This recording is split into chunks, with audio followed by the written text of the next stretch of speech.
kind of feeling like y'all trying to punk me or something. Like, y'all just go demand that I do a number 5, huh? I'm gonna do a number 5 because y'all want it. Okay, so y'all want me to be a storyteller because I'm gonna tell y'all some stories, but these stories, just know that they are real. They are not fiction. This stuff actually happened in real life and not too long ago. All right, so here we go. So, before he pulled the gun out, let me say I seen him walk up with the gun. I told his wife already I did not have a gun. I told her that more than one time. I wanted to talk to him. I didn't appreciate him pulling up on my daughter, cussing her out. So he comes. I see him with the gun in his pocket when he comes around my car. Keep in mind, I am parked in the street. I'm also standing on the sidewalk, leaning against my car.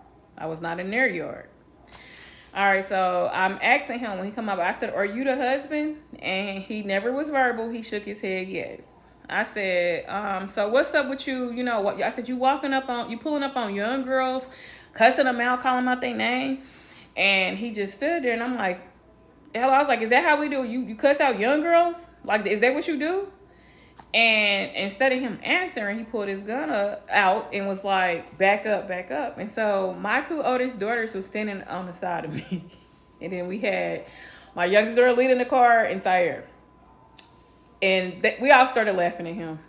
Because it was like, my daughter's like, "You got a little gun." It didn't say funny. Because it could have went something wrong. You know, when a person is scared, they would do anything. Because he was scared, he was shaking. And so they was just like, "Dang, you pulling a gun on a woman? We didn't even bring a gun to the fight, but you got a gun." And so I'm like, "Y'all just get in the car." And I told him, I said, "This is what we doing." I said, "Oh, okay, okay." It looked like a toy gun. It was real little. He had a little tiny gun. And I'm like, "Y'all get in the car." And I pulled back. I backed back. And I had to think. I got my kids with me. I can't do nothing crazy. So we just going to go home. We going to call the police. You bringing out baby guns and people got real things. But okay, let me call the police and do this the right way. So made a report. They made a report. How you gonna make a report if you put a gun on me? I didn't come to a gunfight. I wasn't trying to fight. I just wanted to understand, why did you cuss my daughter out like that? Because we still got Sayer going over there.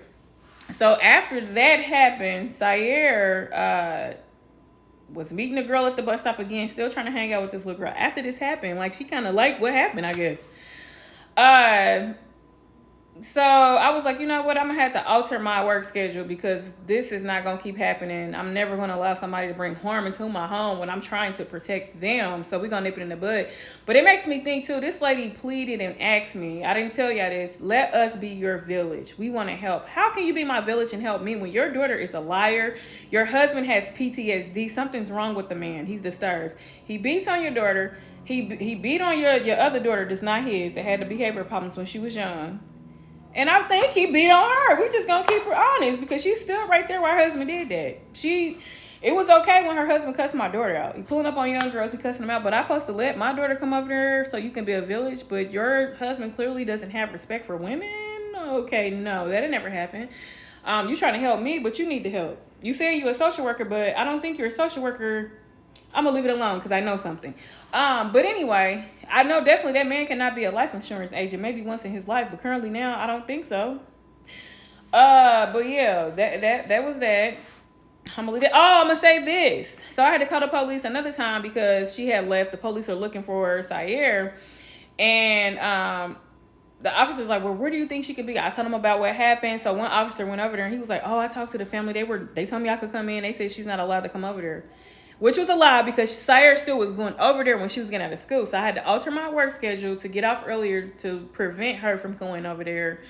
And then another time she left, I had went looking in the neighborhood, went to 2 neighbor houses. One was like, "Oh, she was here earlier, but she gone." And the second one was like, "Oh, yeah, I dropped her off at a location." She had tried to get me to take her to Walmart saying you work there. And I told her to call you. She's like, "Is this your number?" I said, "That ain't my number."